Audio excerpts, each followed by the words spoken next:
Buenas noches, muchachos. Me alegra mucho verlos. Me alegro un montón ver a caritas que hace un rato no veía. Me alegra ver a las caritas que he visto en los anteriores RJs. Y me alegra ver a otras caritas que hacían un rato ya que no nos acompañaban. Hoy vamos a continuar con la serie sobre Jesucristo. ¿Se acuerda que comenzamos la semana pasada? ¿Quién se acuerda? Jesucristo. Estuvimos hablando sobre el Espíritu Santo, ¿recuerdan? Y luego les dije la semana pasada que íbamos a comenzar a hablar sobre nuestro Señor Jesucristo. La semana pasada hablamos sobre ¿qué? De Jesucristo. Eso, Irian, conectada. Sobre las virtudes de Jesucristo, basados en ¿qué libro de la Biblia? ¿Qué carta? Colosenses. Está conectadísima esta mujer. Y hoy vamos a hablar sobre las obras de Jesucristo. Lo he titulado Sus obras. Así que si usted va a apuntar, ¿cuántos van a apuntar? A ver. 4, 5, 6, 7. Oh, qué bueno, 7. Ponga ahí, título, sus obras. ¿Las de quién? Las de Jesucristo. Sus obras. Apunte ahí, sus obras. Sus obras. Bueno, la base bíblica es Juan 20, del 30 al 31. Si usted me puede acompañar, por favor, a Juan 20, del 30 al 31, se lo agradezco. Juan 20, del 30 al 31. Desbloquee su Biblia, abra su Biblia y busque Juan 20, del 30 al 31. ¿Listo? ¿Lo tiene? ¿Sí? Ok. Dice así: hizo además Jesús muchas otras señales en presencia de sus discípulos, las cuales no están escritas en este libro, pero estas se han escrito para que creas que Jesús es el Cristo, el Hijo de Dios, y para que creyendo tengan vida en su nombre. Vamos a pedirle al Señor que nos ayude a entender esta enseñanza, ¿está bien? Amado Señor, Espíritu Santo, tú eres nuestro Maestro, tú nos guías a toda verdad, tú nos revelas a Jesucristo, tú nos abres las Escrituras. Y mi oración hoy, Señor, es que justamente esto, que abras las Escrituras para nosotros. Amado Espíritu de Dios, ¿podrías iluminar nuestro entendimiento y ayudarnos a ver a Jesucristo no como un personaje histórico, sino como alguien real, vivo? ¿Podrías, por favor, hoy ayudarnos a ver más allá de lo que hemos leído y poder comprender su grandeza, su gloria y poder creer en sus obras que Él realizó antes y que realiza hoy? Te lo pido, Señor, convéncenos y quita toda duda, todo temor, toda incredulidad, todo aquello, Señor, que en nosotros nos impide verte, Jesucristo, como alguien vivo. Quítalo hoy, Espíritu de Dios, dame la gracia, habla por mis labios, que lo que yo pueda aportar hoy sean las cuerdas vocales, pero que seas tú, Señor. Y te pido también que mis hermanos, Señor, estos jóvenes que has traído hoy, puedan crecer en su fe, viendo tus obras, Señor, a través de las Escrituras. Trasládanos a ese momento, te lo pido, Señor, en el nombre de Jesús. Amén. Vamos de nuevo. Hizo además Jesús muchas otras señales en presencia de sus discípulos, las cuales no están escritas en este libro. ¿En cuál libro? En el que escribió Juan el apóstol, que es el autor que creemos que es el autor del Evangelio de Juan. Dice, pero estas, ¿cuáles? Las que él sí escribió.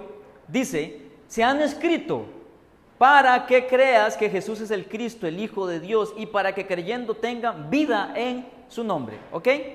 Vamos a profundizarnos un poquito, vamos a meternos en esto. Y yo le pido que usted me siga con atención. Dígale al que esté a la par, no me interrumpa. Por favor, no me hable, no me vuelva a ver, no me respire a la par. Vamos, dígale que está a la par. Ni siquiera hágase de cuenta que yo no estoy a su lado, ¿ok? Bájele la cortina, así hágala, bájele la cortina y dígale, es de metal, brother. No me hable, porque si usted me distrae, me puedo perder de una revelación que el Espíritu Santo quiere traer hoy a mi vida, que puede transformarme y yo no quiero perdérmela, ¿ok? De verdad, muchachos, cuando salgamos de aquí van a poder socializar, van a poder hacer todo lo que quieran. Denme en estos minutitos, denle oportunidad de que el Espíritu Santo los instruya, ¿está bien? ¿Ok?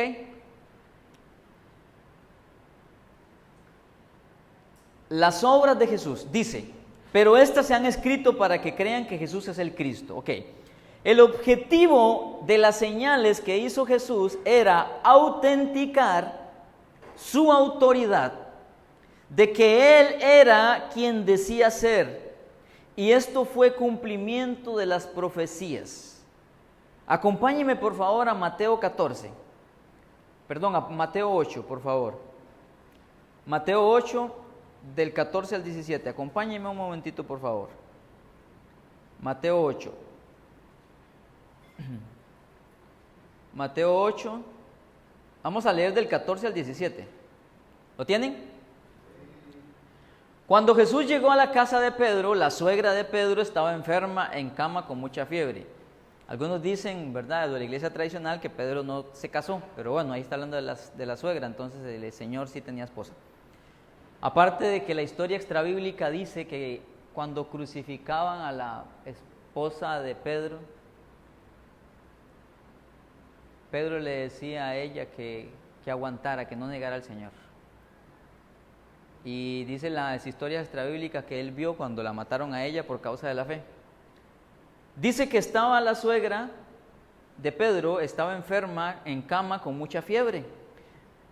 Pero cuando Jesús le tocó la mano, la fiebre se fue. Entonces ella se levantó y le preparó una comida.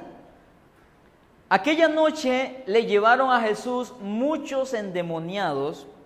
Él expulsó a los espíritus malignos con una simple orden y sanó a todos los enfermos. Escuche, así se cumplió la palabra del Señor por medio del profeta Isaías, quien dijo: se llevó nuestras enfermedades y quitó nuestras dolencias. ¿Dónde está eso? Vamos a ir a ver lo que citó Mateo. Acompáñeme a Isaías 53, versículo 4, por favor. Isaías 53, versículo 4. Isaías 53,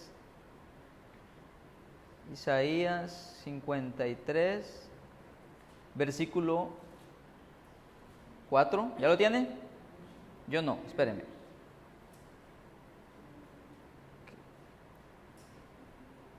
Dice: sin embargo, fueron nuestras debilidades las que Él cargó, fueron nuestros dolores los que lo agobiaron. Ahora quiero leer en la Reina Valera 60, ese mismo versículo dice: ciertamente llevó Él, Isaías, conocido como el profeta mesiánico porque habló mucho de Jesús, vio a Jesús por el Espíritu y hizo esta profecía. Ciertamente llevó Él, refiriéndose a Jesucristo, nuestras enfermedades y sufrió nuestros dolores. Y nosotros le tuvimos por azotado, por herido de Dios y abatido. ¿Cómo sabemos nosotros que ese versículo se está refiriendo a sanidad física?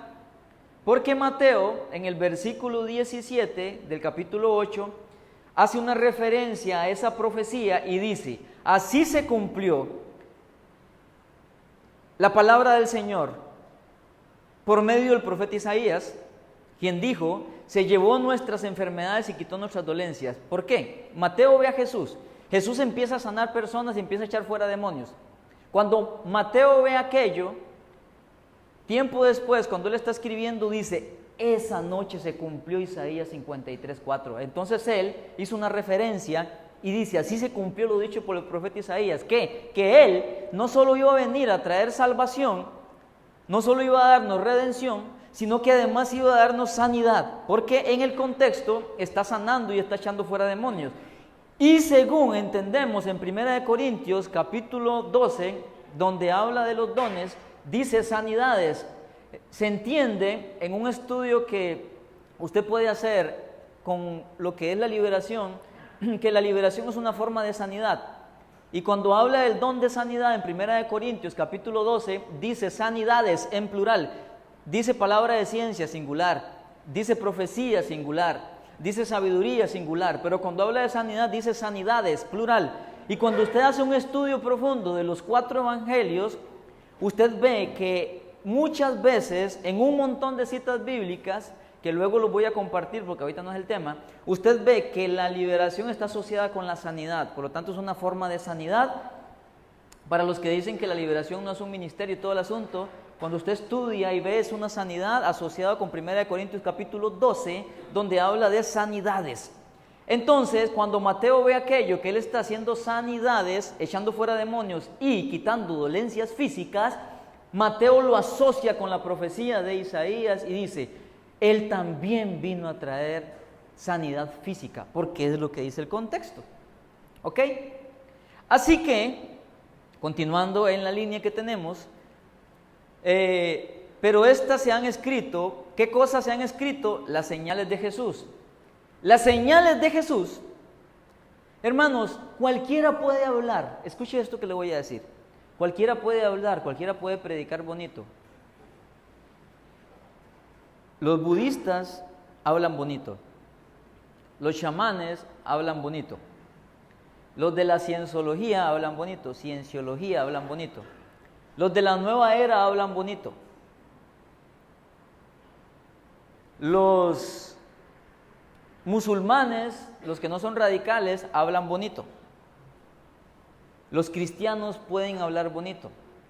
Los de la iglesia tradicional pueden hablar bonito y profundo. Ya habían muchos, ¿sabe? En el tiempo de Jesús que hablaban mucho y profundo. Habían 2 escuelas de enseñanza de rabinos. Gamaliel era de una de esas escuelas quien instruyó a Pablo en la ley. Habían muchos que hablaban bonito, pero ninguno hacía señales, al menos no del tipo de Jesús. Por tanto, cuando el Señor Jesús comienza a hacer señales, según se ve en el contexto de Juan 20, del 30 al 31, Juan está diciendo que las señales que Jesús hizo, Él las registró. Según los estudiosos, Juan solo registró como 7 milagros. Marcos es el que más milagros registra. Porque el objetivo de Juan no era tanto manifestar sus milagros. Sin embargo, él registró 7. De las 7 que registra, él dice, estas se han escrito para que crean. Por tanto, las señales y los milagros, las sanidades que hacía Jesús, tenía como fin autenticar de que Él era el ungido, el Cristo. ¿Ok? ¿Vamos bien hasta ahí? ¿Qué significa señal? La señal en griego, semeion, de donde viene la raíz para semáforo, señal, ¿verdad? ¿Sí? ¿Todos claros? El semáforo es una señal. De semeion es la palabra griega, de ahí se deriva semáforo, significa lo siguiente: indicación, marca, aquello que distingue a una persona de otra, demostración de poder y autoridad divinos. Eso significa la palabra señal. Es decir, que cuando Juan dice, pero estas se han escrito, ¿qué cosa? Las señales, se refiere a una indicación. Es decir, Jesús hablaba muy bonito, pero había algo más que señalaba de que Él era quien decía ser. Isaías dijo, este hombre que va a venir nos va a liberar del pecado, pero también nos va a liberar de enfermedades. Esas van a ser las indicaciones de que Él es. Por eso Juan dice, estas se han escrito. Hizo además Jesús muchas otras señales en presencia de sus discípulos, las cuales no están escritas en este libro, pero estas se han escrito. ¿Ok? Es decir, que las señales de Jesús indicaban, marcaban de que Jesús era alguien diferente, alguien especial, alguien enviado por Dios. Es cierto que el Señor se negó a realizar las señales cuando los judíos se las pidieron, pero veamos por qué. Acompáñame a 1 Corintios 1:22 para ver por qué Jesús se negó a hacer señales cuando los judíos se la pidieron. 1 Corintios 1:22.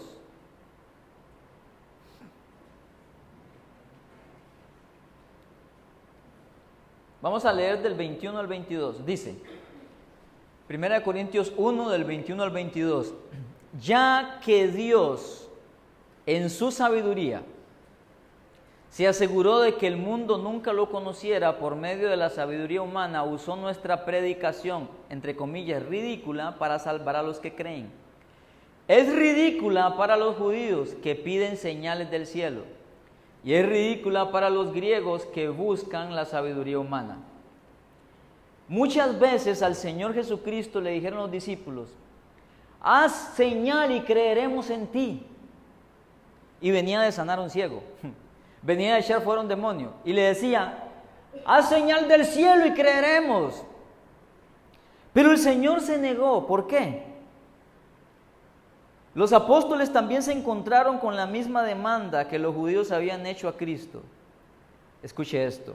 Abundantes fueron las señales que se concedieron, señales del poder y el amor de Dios, pero no eran estas las señales que ellos buscaban.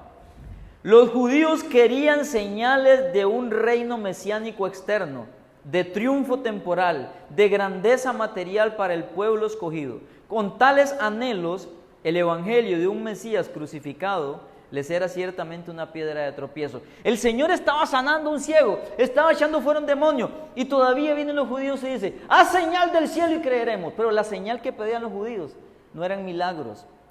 Los judíos esperaban a un Mesías que los liberara de la esclavitud de los romanos. Los judíos esperaban a un Mesías que le dijeran, lo que ustedes están haciendo es correcto, está bien, sigan así. La señal que pedían los judíos era de que Él era el Mesías esperado, pero ellos esperaban un Mesías diferente. Ellos esperaban a un Mesías montado en un caballote blanco con un montón de ejércitos que aplastara a los romanos y que les diera a ellos la libertad.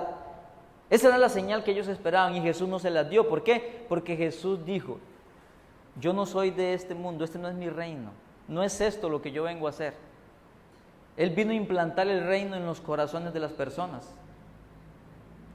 Así que cuando nosotros decimos, vean, no es la señal, no es una señal, las señales no son las importantes. Estamos sacando del contexto lo que los judíos dijeron, porque los judíos no se referían a señales de milagros, se referían a otro tipo de señales. Jesús, Él mismo dijo de su boca que creyeran por las obras que Él hacía. Las obras que el Señor Jesucristo hacía tenían unos 3 objetivos. El primero era autenticar que Él era quien decía ser. El segundo era que algunos creyeran. Y el tercero era compasión por las almas. ¿Ok?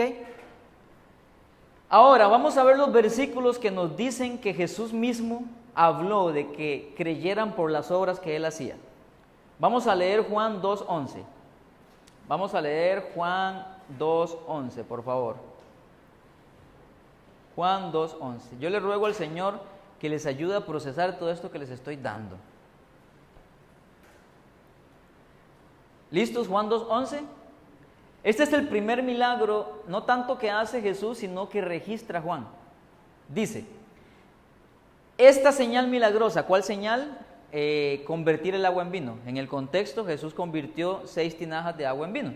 Entonces dice el evangelista en 2:11, dice, esta señal milagrosa en Caná de Galilea marcó la primera vez que Jesús reveló su gloria y sus discípulos creyeron en Él. El principal motivo, uno de los principales motivos, pero el más grande, después de que Jesús convirtió el agua en vino, fue que sus mismos discípulos creyeran en Él. Eso quiere decir que antes de eso todavía no creían. ¿Por qué? Porque había muchos maestros. Usted sabe que cuando el Señor le dijo a Mateo y a Pedro, sígueme, ¿usted sabe por qué ellos lo siguieron de una vez? Porque en ese tiempo, según dicen Según dicen las historias, a todos los judíos los agarraban. De los 6 a los 9 años les enseñaban a memorizar el Pentateuco, aproximadamente. De los 9 a los 12 años les enseñaban a memorizar los profetas. De los 12 a los 15 les enseñaban a contender por palabras. Una técnica judía era responder con una pregunta. Por eso Jesús, cuando le hacían una pregunta, hacía otra pregunta. Señor, ¿es lícito dar al César lo que damos? Entonces él dijo, muéstreme una moneda, y luego les lanzó una pregunta. ¿De quién es esta moneda? Y eso lo aprendían ellos, eso es una técnica judía. Y eso era un arte que les enseñaban a ellos aproximadamente de los 12 a los 15. Cuando llegaban a los 6 años, les pasaban una paleta con miel y todos tenían que probar la miel. Todos los niños, imagínense niñitos de 6 años probando la miel. Después de que probaban la miel, el maestro les decía, es rica, ¿verdad? Es dulce. Sí, claro. Entonces, el maestro le decía, así tiene que ser la palabra para ti. Luego los agarraba y empezaban a memorizar y a memorizar y a memorizar. Cuando llegaban a los 9 años les hacían una comprobación a ver. Si no lograban responder bien, entonces les decía, ve y sé como tu padre. Si el padre era pescador, a pescar. A los 9 años los mandaban a hacer como su padre. Si el padre era carpintero, los mandaban y le decían, muy bien, hiciste bien, pero no es suficiente, ve y sé como tu padre. Y los mandaban a ser carpinteros, y etcétera, etcétera. Pero los que lograban llegar a la siguiente etapa, de los 9 a los 12, igual memorizando el siguiente segmento, ¿verdad? Igual lo mismo, le hacían la comprobación y el que no podía, hiciste bien, llegaste hasta aquí, pero ya no puedes continuar, ve y sé como tu padre, y así. Cuando ya llegaban a los 15 y aprendían a responder y a contender por palabra, dice que entonces llegaban los maestros y los escogían. Y entonces le decían, yo quiero aquel, decía uno, y el otro decía, yo quiero aquel. Entonces venía y se le acercaba y le decía, tú, sígueme. Que los escogiera un maestro era lo más glorioso que les podía pasar. Y ellos dejaban, porque ellos estaban diciendo eso. Me escogió Gamaliel. Y dice que lo seguía aproximadamente de los 15 hasta los 30 años. Y se volvía un discipulado de vida, viendo realmente la vida de su maestro. Por eso cuando el Señor Jesús le dice, sígueme, hay un trasfondo en eso. Pedro fue pescador porque no pudo seguir más allá. Imagínense Pedro era bruto. Perdón, Señor. Mateo tenía plata, él no fue bruto, él hizo su platita. Pero todos ellos sabían lo que significaba. Yo me imagino que cuando el maestro le dice a Pedro, sígueme.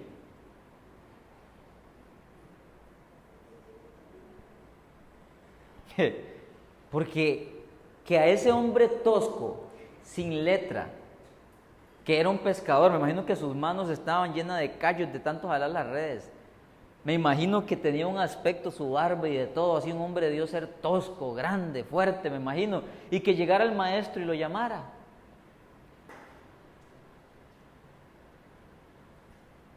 Todo esto lo dije porque a la altura de Juan 2:11 ya el Señor andaba con algunos discípulos, pero Él enseñaba bonito como maestro, pero ahí vieron una obra milagrosa. Jóvenes, escuchen esto que le voy a decir. Muchos de ustedes conocen de la palabra. Muchos de ustedes han sido convencidos ya por el Evangelio. Pero a muchos de ustedes no se les ha revelado Cristo. Y por eso son tan fluctuantes en sus vidas.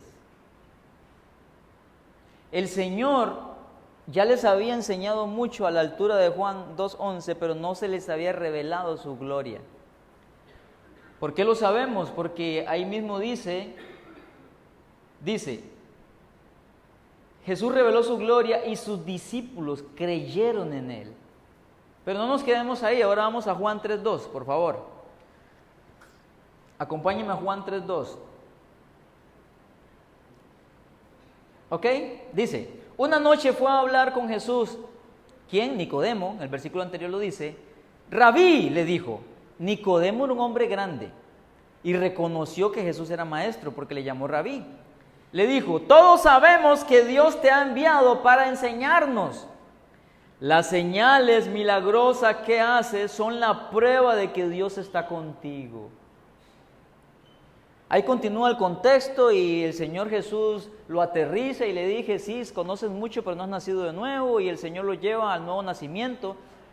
Y en el contexto el Señor comienza a hablar del nuevo nacimiento. Pero ¿qué reconoció este Nicodemo? Que era un hombre fuerte, era un fariseo bastante fuerte.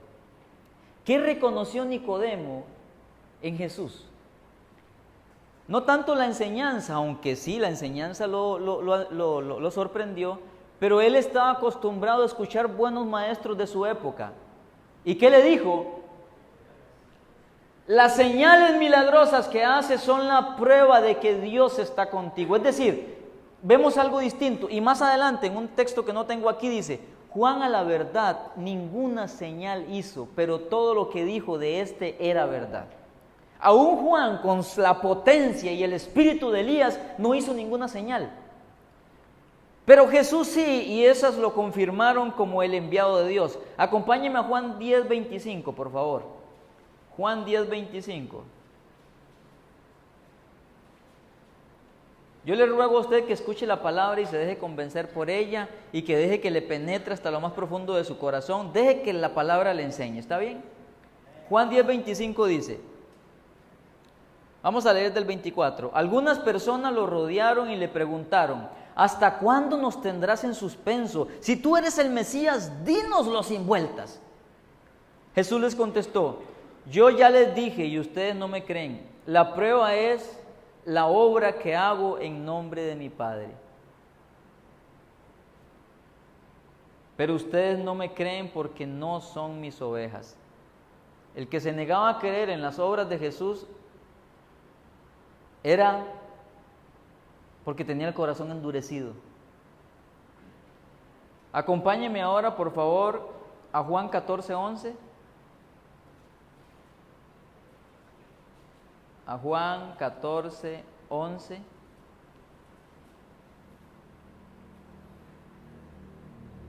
Dice, vamos a leer del 10.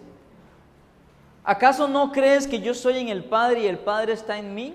Las palabras que yo digo no son mías, sino que mi Padre que vive en mí hace su obra por medio de mí. Solo crean que yo estoy en el Padre y el Padre está en mí, o al menos crean por las obras que me han visto hacer. Todavía a la altura de Juan capítulo 10 y capítulo 14, algunos discípulos estaban dudando y el Señor les dijo: al menos por las obras que hago, crean. No me han visto hacer obras, me han visto multiplicar los peces, me han visto caminar sobre el agua, me han visto echar fuera demonios, me han visto sanar a los enfermos, me han visto crearle los ojos a alguien que no lo tenía, me han visto levantar paralíticos, me han visto resucitar muertos. Crean por las obras que he hecho, les dice el Señor.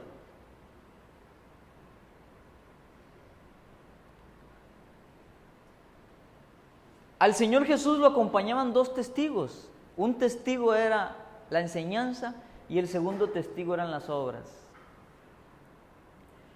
Había muchos que eran convencidos por el primer testigo, por su palabra. Pero había muchos que dicen: bueno, enseña bien, pero no sé. Pero cuando veían que hacían las obras, creían. El Señor se acompañaba de dos testigos para convencer aún al más incrédulo. Pero los fariseos eran nivel, no sé qué nivel. ¿Ah? Nivel 1000. Ok, ya les leí 4 versículos de la boca de Jesús donde Él mismo dijo que las obras que Él hacía era para ayudar a la gente a que creyera. Las obras del Señor eran también un acto de misericordia, muchachos. Escuchen esto que les voy a decir.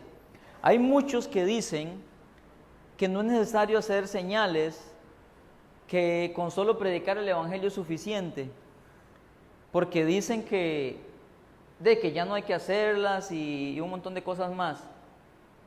pero es que solo se centran en que el Evangelio, en que las obras son para...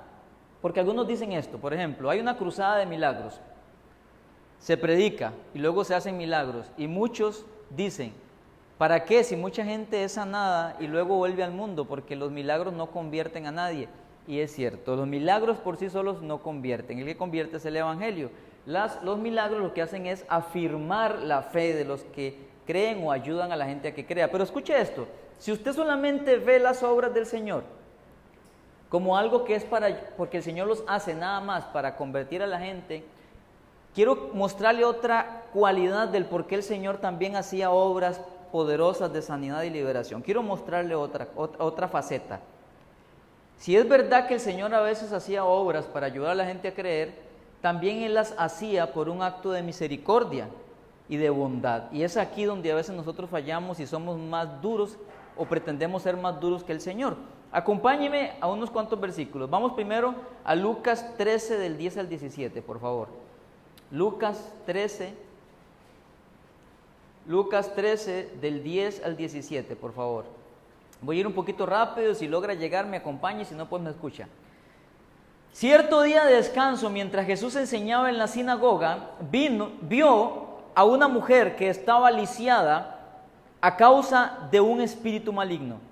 Había estado encorvada durante 18 años y no podía ponerse derecha. Cuando Jesús la vio, la llamó y le dijo, apreciada mujer, estás sanada de tu enfermedad.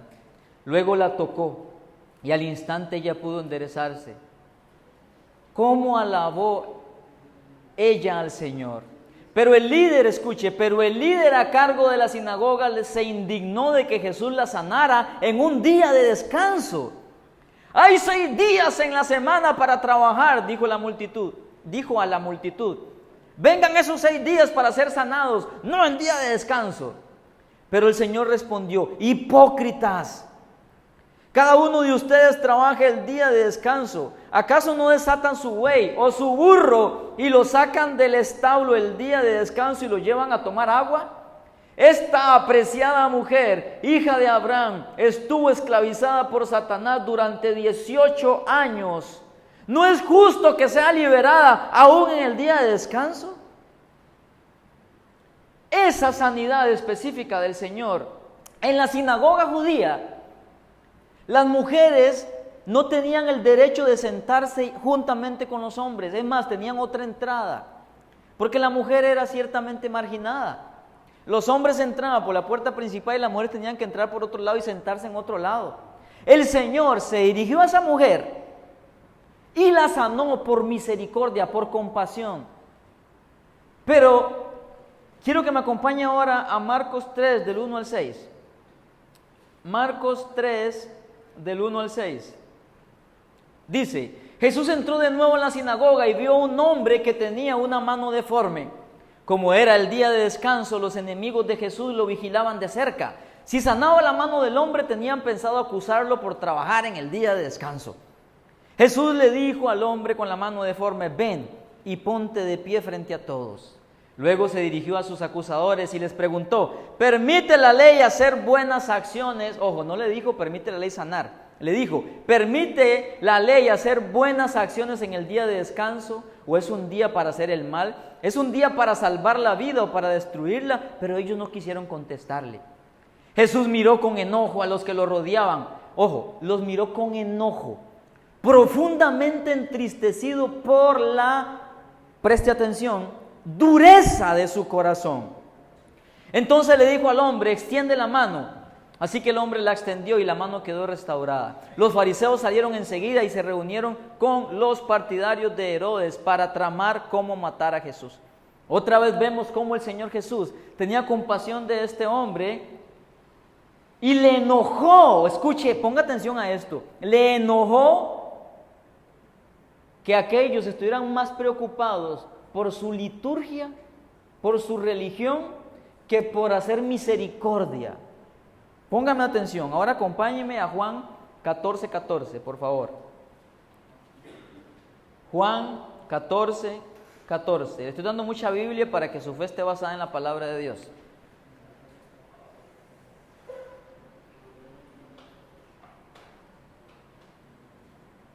Perdón, es Marcos 1:41.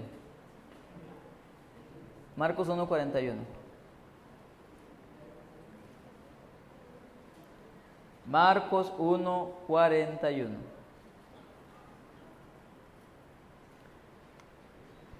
Leemos del versículo 40, dice: un hombre con lepra se acercó, se arrodilló ante Jesús y le suplicó que lo sanara. Si tú quieres, puedes sanarme y dejarme limpio, dijo el hombre. Lea con atención. Movido a compasión, ¿qué dice? Movido a compasión, Jesús extendió la mano y lo tocó. En la versión normal dice, y Jesús teniendo misericordia de él. ¿Qué motivó la sanidad de este hombre? Usted sabe cómo era la vida de un leproso, ¿verdad? Algunas veces lo hemos comentado aquí. Los aislaban, andaban ahí haciendo bulla, leproso cuando caminaban. Perdían a la familia, eran excluidos de la sociedad. El Señor sabía la vida que ese hombre llevaba y dice la Biblia, el Señor al verlo, dice, se movió a compasión, extendió la mano y lo tocó. Y le dijo, sí quiero, dijo, queda sano. Al instante la lepra desapareció y el hombre quedó sano. Acompáñame a Marcos 8:2, por favor. Marcos 8:2. Vamos a leer del versículo 1. En esos días se reunió otra gran multitud y de nuevo la gente quedó sin alimento. Marcos 8:1. Jesús llamó a sus discípulos y les dijo, siento compasión por ellos. ¿Qué dijo Jesús? Y enseguida va a ser un milagro. Siento compasión por ellos. Han estado aquí conmigo durante 3 días y no les queda nada para comer. Si los envío a sus casas con hambre, se desmayarán en el camino, porque algunos han venido desde muy lejos. No es que el Señor Jesús, decimos nosotros, solo se preocupa por la vida espiritual y por nuestra eternidad. Yo lo veo ahí también preocupado por otra cosa, además de por la eternidad de ellos. Vea lo que dice el Señor. Si los envío a su casa con hambre, hermanos, ustedes, no sé si alguno ha ayunado 3 días seguidos. Al segundo día usted siente que se le parte el alma. Al tercer día usted no tiene ganas ni de levantarse, no tiene fuerzas uno, hermanos. Pero de verdad 3 días en ayuno sin nada, solo más que agua. Al tercer día usted siente una debilidad horrible. Ellos tenían 3 días. Y el Señor dijo, si los envío a sus casas con hambre, se desmayarán en el camino porque algunos han venido desde muy lejos. El Señor tenía 3 días de enseñarles, de estarles hablando la palabra, de estarles instruyendo, pero se preocupó de su integridad, de su salud, de su cuerpo. ¿Pero qué lo motivó? La compasión. Y a partir de ahí hizo el milagro de la multiplicación, que fue un milagro impresionante. Y lo que lo motivó, según Marcos, fue la compasión de saber que ellos necesitaban comer. ¿Sí me copia? En todos estos versículos vemos a un Señor compasivo haciendo milagros. Ojo, no para que creyeran en Él, sino porque Él también tenía cuidado de sus vidas, de su salud. Claro, el Señor está preocupado porque Él quiere que crean en Él, esa es la prioridad. Pero es que yo quiero que usted vea un equilibrio, que así como el Señor quiere la salvación de nuestras eternidades y de nuestras almas, el Señor se complace en quitar el sufrimiento de la gente, de los que se acercan a Él, eso sí, ¿verdad? Porque hay mucha gente que sufre y muere así porque no lo buscan y no se acercan a Él. Ellos estaban cerca de Jesús, el leproso se acercó a Jesús, los otros se acercaron a Jesús. El que se acerca a Jesús y se rinde a Él, el Señor tiene cuidado de su alma y de su cuerpo.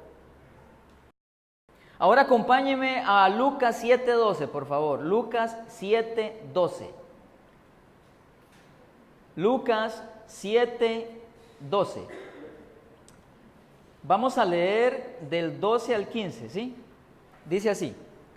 Cuando Jesús llegó a la entrada de la aldea, salía una procesión fúnebre. El joven que había muerto era el único hijo de una viuda, y una gran multitud de la aldea la acompañaba. Cuando el Señor la vio, su corazón rebosó de compasión. ¿Qué dice? ¿Qué dice? Cuando el Señor la vio, recuerden que el Señor tiene conocimiento de todo. Cuando el Señor vio a esa mujer, Él supo que estaba sola, que ese era su único hijo. Es decir, ¿quién le daba el sustento? ¿Quién le daba el sustento a la viuda? ¿Ah? Y al morirse, ¿cómo quedaba ella? No, ya era viuda. ¿Ah? No, quedaba desamparada. El sustento de ella venía de su hijo. Y el Señor pensó, al morirse este hijo, ella no va a tener quien le dé sustento. Y dice el versículo 13, hermanos, a veces nosotros queremos predicar un evangelio rígido. No me importa cómo estés, lo importante es que seas salvo. Es cierto, pero no es cierto. Es cierto que tenemos que ser salvos, pero es cierto que también hay una necesidad por la que el Señor se preocupa. A veces nosotros somos más rígidos que Cristo, y eso es un pecado. Cuando el Señor la vio, escuche, el Señor al verla supo todo de ella porque Él es Dios. Su corazón, ¿el corazón de quién? Jesús tenía corazón. A veces nosotros pareciera que no tenemos corazón. El Señor tenía corazón, dice, su corazón rebosó dígamelo.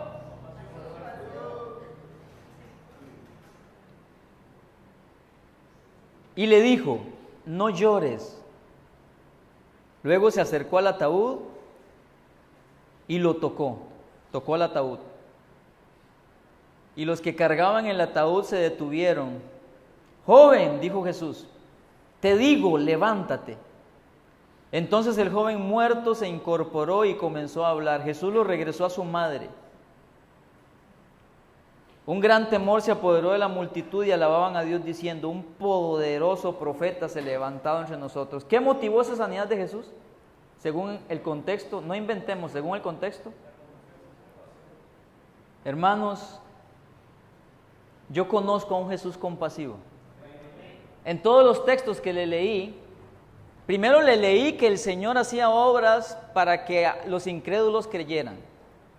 Ahora le leí que el Señor hizo obras por compasión y misericordia a la gente con necesidad. Ahí está. Ahora sí, viene la parte más ruda para usted. Acompáñeme a Juan 14:12. En esta parte probablemente usted choque. Yo espero que no. Juan 14:12. Juan 14:12. Voy a leer del 11 al 12. Voy a esperar a que lo busque porque este sí me interesa que todos lo lean, no solo que lo escuchen. Juan 14, vamos a leer el 11 al 12.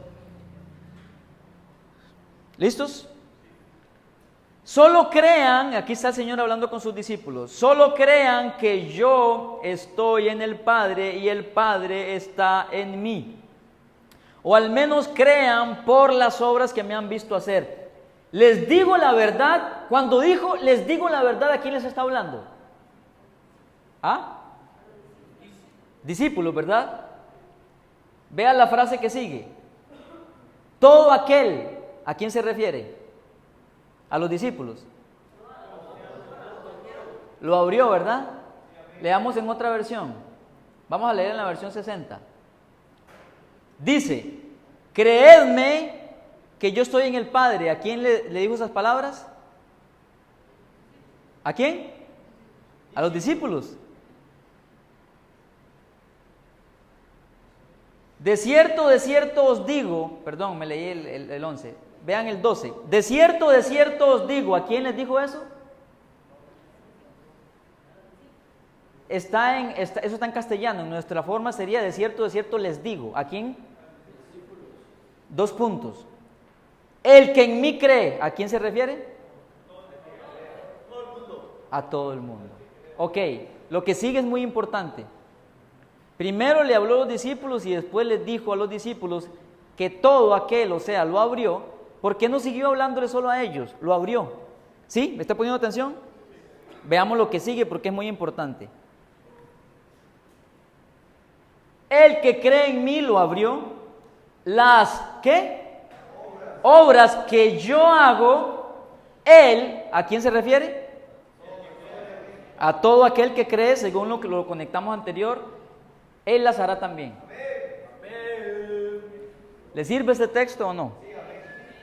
Vamos a leer una nueva traducción viviente.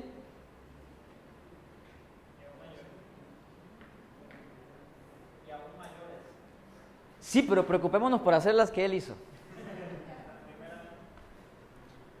Les digo la verdad, les está hablando los discípulos.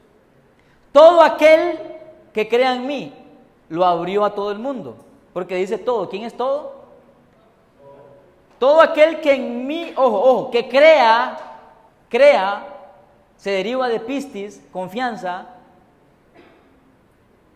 que crea en mí. ¿Quién está hablando? Hará las mismas obras que yo he hecho. Vamos a leer en la Nueva Versión Internacional. Ciertamente les aseguro, les está diciendo a los que están cerca, el que cree en mí, les está diciendo, hermano, ¿por qué lo leí en 3 versiones? Yo he estudiado ese versículo en muchas versiones, lo he estudiado en el griego, y usted, en donde quiera que lo estudie, va a decir lo mismo. Me aseguré de que no fuera lo que se llama una sinécdoque, de que solamente pareciera que está hablando a todos, pero es un grupo. No, ahí le está diciendo a todos. ¿Quién está diciendo esas palabras? Pero hay una pequeña cláusula. El que cree. Si usted no cree, usted no va a hacer las obras que Jesús hizo. Solo va a predicar lo que él predicó. 2 testigos acompañan a Jesús, las enseñanzas y las obras. Pero él está diciendo que solo el que cree va a hacer sus obras. No es necesario creer en él para predicar su palabra, ¿sabe?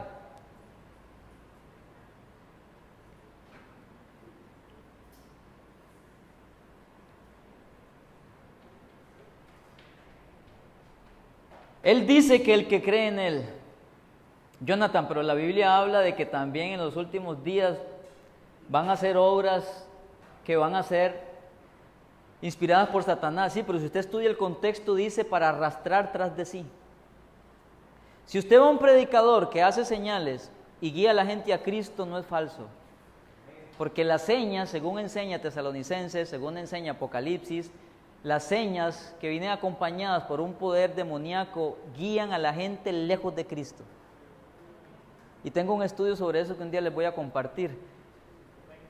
Entonces, los chamanes hacen ciertas sanidades, pero aquí, la gente, ¿a quién busca? A Cristo. ¿No, verdad? Así que le ruego, por favor, que no juzgue a un predicador que Dios lo usa para hacer milagros y que está guiando a la gente a Cristo, porque usted está pecando y está haciendo lo mismo que los fariseos, y eso enoja al Señor. Si usted hace un estudio de Tesalonicenses y Apocalipsis donde habla de que van a haber señales falsas, si usted lo estudia con profundidad, usted va a encontrar que dice que los falsos atraen a la gente a ellos mismos. Pero el que hace las obras de parte de Jesús los lleva a aquellos en el que ellos creen. ¿A quién? A Jesús. ¿Ok? A Jesús. Ahora, siguiendo con el texto en estudio que dice, pero estas se han escrito para que crean que Jesús es el Cristo. ¿Ok? Ya hablamos de las señales que Jesús hizo. Tenían como fin autenticarlo a Él, y luego el Señor delega y dice, ustedes y todo aquel que crea en mí también puede hacer las mismas obras. El que cree. ¿Ok? Obras que apuntan a Cristo. Entonces eso nos lleva a la segunda parte del texto que dice, pero estas se han escrito con un fin, quedaron registradas con un fin, para que crean que Jesús es el Cristo, el Hijo del Dios, y para que creyendo tengan vida en su nombre. Entonces, ahora veamos la segunda parte, vida eterna. para que creyendo tengan vida en su nombre, ¿ok? Las señales debían llevar a los discípulos y a la gente de los tiempos de Jesús a afirmar su fe. Pero el Señor se enojaba cuando habían gente, como en Juan capítulo 6, que lo buscaban solamente por las señales. Al Señor le enoja eso. Al Señor le enoja a la gente que por su incredulidad impiden que se hagan señales para que crean en Jesús, pero al Señor le enoja a la gente que lo busca solamente porque quiere sus señales. ¿Ven? Hay un equilibrio. Entonces, la palabra creer, pisteo, viene en el griego, dice que es tener fe en o con respecto a una persona o cosa. Crédito, confiar específicamente a Cristo el bienestar espiritual de uno. Pistis, fe, significa confiar en, tener fe en, estar plenamente convencido de, reconocer, depender de alguien. Pero pisteus, que es creer, es más que creer en las doctrinas de la iglesia o en artículos de fe. Escucha, creer expresa dependencia y confianza personal que termina en obediencia. El vocablo implica sometimiento a la voluntad de Dios y una confesión positiva del señorío de Cristo. En otras palabras, creer significa abandonar su vida a Cristo y obedecerlo. El Señor Jesús es Salvador y Señor, pero hay quienes lo hacen Salvador y no Señor. Si usted lo hace Salvador, también tiene que ser Señor. Salvador es redimir, pero Señor es someter. Usted puede ser salvo y no tener a Jesús como Señor. ¿Sabe por qué? Porque no cree lo suficiente en Él. Jonathan, eso está medio raro, sí, pero la Biblia habla de eso. Lea 1 Corintios. Ahí hay un montón de gente carnal que tenían a Jesús como Señor, que tenían mucho como Salvador, tenían muchos dones, el Espíritu Santo le repartían, pero no era su Señor. ¿Cómo lo sabemos? Por la cantidad de pecado que había entre ellos, la carnalidad, el desorden. 1 Corintios capítulo 14, sobre las lenguas, la gente lo ha agarrado y lo ha abierto para decir que no se debe hacer esto y esto y esto, pero usted tiene que estudiar el contexto de por qué Pablo le escribió eso a los corintios. Y era por el desorden a causa de la carnalidad, porque ellos no se sometían a Cristo. Y su desorden lo llevó a Pablo a tener que escribirle con la fuerza con la que les escribió. Porque ellos eran desordenados a causa de su carnalidad, porque no se sometían a Cristo, no era su Señor. Creer tiene que llevar a una persona, la fe en Cristo te lleva a la salvación, pero creer en Él te lleva a que Él sea tu Señor. A que Él sea tu Señor. Entonces, Cristo debe de ser Salvador y Señor. Salvador y Señor. Él es tu Salvador, sí, amén. Es tu Señor. Y solo la persona se somete al señorío de Cristo cuando cree en Él. Y una persona solo cree en Él, según Juan 20, estamos leyendo, una persona solo cree en Él cuando ve sus obras y su poder. Es decir, que en un cristiano las obras afirman su fe. En un creyente, las obras de Cristo afirman su fe. Porque los discípulos ya creían en Él y los milagros les dijeron, creyeron en Él. No quiero complicarlos, ¿verdad? No quiero, tampoco hay tiempo para meterme tanto en esto, pero lo que estoy haciendo, si usted se está dando cuenta, es abriendo Juan 20, 30 y 31, abriéndolo, ¿ok? El que cree que recibe la vida, el Zoe de Dios. ¿Qué es vida?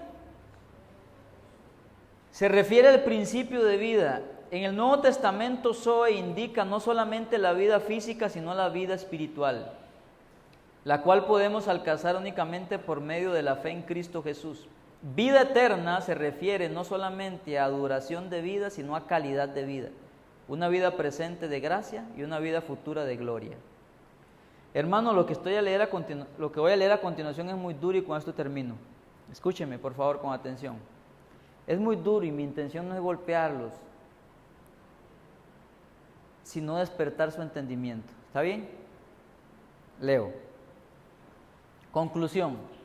Todos atendiéndome, 2 minutos duro con esto y termino. Pero atiéndanme. Espíritu de Dios, sacude el entendimiento de mis hermanos. Te lo pido por favor. Conclusión.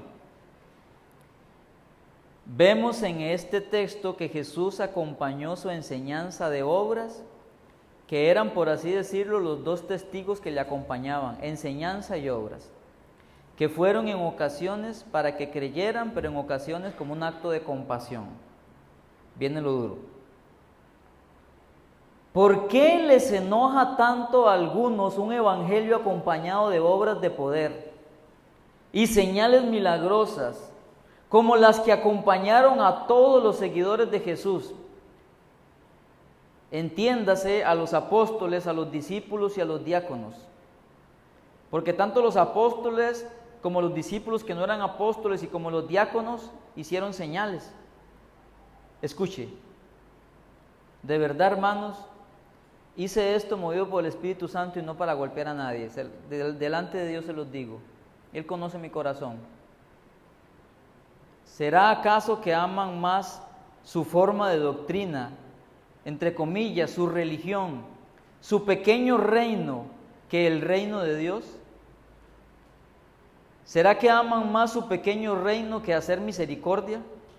¿Será que no se alegran como lo hacía el Maestro de ver almas gozosas por la libertad que trae el Salvador a aquellos que son tocados por Él? Jesús fue conocido por hacer el bien a aquellos que estaban en esclavitud. Él era compasivo con las dolencias y necesidades de los que estaban a su alrededor. ¿No deberíamos nosotros imitarlo?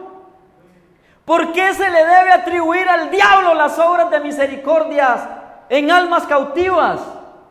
¿Acaso Dios no es poderoso para obrar señales y milagros como lo hizo ayer? ¿Por qué tiene que ser Belcebú, o sea, Satanás, el que eche fuera demonios y no el Espíritu de Jesucristo? Le dicen al Señor, solo aceptamos el Evangelio, las buenas noticias. Del Evangelio solo aceptamos la salvación. Pero lo demás que acompaña a esas buenas noticias, como los milagros, la sanidad, la libertad, eso no, porque ya no se deben hacer hoy, Señor. Aceptamos del Espíritu Santo que nos convenza de pecado, que nos selle como hijos tuyos, pero no aceptamos que se manifieste con dones dentro de nosotros, Señor. Ten cuidado. Y mi corazón me duele en este momento mientras leo estas palabras, hermanos, porque hay mucha gente allá afuera que piensa así. Y siento mucho dolor mientras leo esto. Ten cuidado. A usted que me observa por medio de este video, le digo, ten cuidado. Podrías estar enojando al Maestro con tu dureza de corazón, ya que podrías estar impidiendo que otros entren al reino al cual tú no quieres entrar. ¿Será celo por el Evangelio o será dureza de corazón? Y termino con esta pregunta. ¿Tienes el 100% de seguridad de que no estás enojando al Maestro? Te la repito. ¿Tienes el 100% de seguridad de que no estás enojando al Maestro? Quiero agregar algo más. Yo tengo 19 años y medio de conocer el Evangelio. He sido una persona muy enfermiza. Conocí al Señor, como ya lo he dicho algunas veces, mientras veía un programa de televisión. Yo era una persona muy enfermiza, esclavo de muchas enfermedades. Vea que hablé solo de la Biblia, ahora voy a agregarle testimonio a la Biblia. Todo lo que hablé fue Biblia. Ahora quiero agregar un testimonio, porque el testimonio tiene que ser segundo a la palabra. En 19 años y medio que tengo de caminar con el Señor, siendo una persona muy enfermiza, a mis 18 años, tenía dolores de cabeza que me desmayaban, tenía gastritis, tenía problemas en el cuerpo, tenía problemas en los ojos y un montón de cosas más. Y cuando el Señor salvó mi alma, después de que yo me burlaba de los que caían, después de que yo me burlaba de los que levantaban la mano, después de que yo me burlaba de los que hablaban en lenguas, cuando el Señor llega a mi vida esa madrugada a las 3 por medio de ese programa de televisión y me salva, el Señor tuvo compasión de mí y empezó a sanar mi cuerpo. Yo tenía que usar anteojos y ahora no los uso. Yo tenía problemas en mi estómago y ya yo no lo tengo. Hace poco me hicieron una biopsia y me dijeron que parecía el estómago de un bebé. Y ahí está mi esposa de testigo. El dolor de cabeza se fue. Mi mamá tenía que correr conmigo de un lado para otro porque yo caía llorando de dolor por el dolor de cabeza. Se fue. Y un montón de cosas más. Lo que la Biblia dice es cierto. Y yo soy uno de muchos que han sido beneficiados con la compasión del Maestro. Porque ciertamente Él está preocupado por la salvación de mi alma, pero también ha sanado mi cuerpo, como lo dice la Biblia. ¿Qué le parece?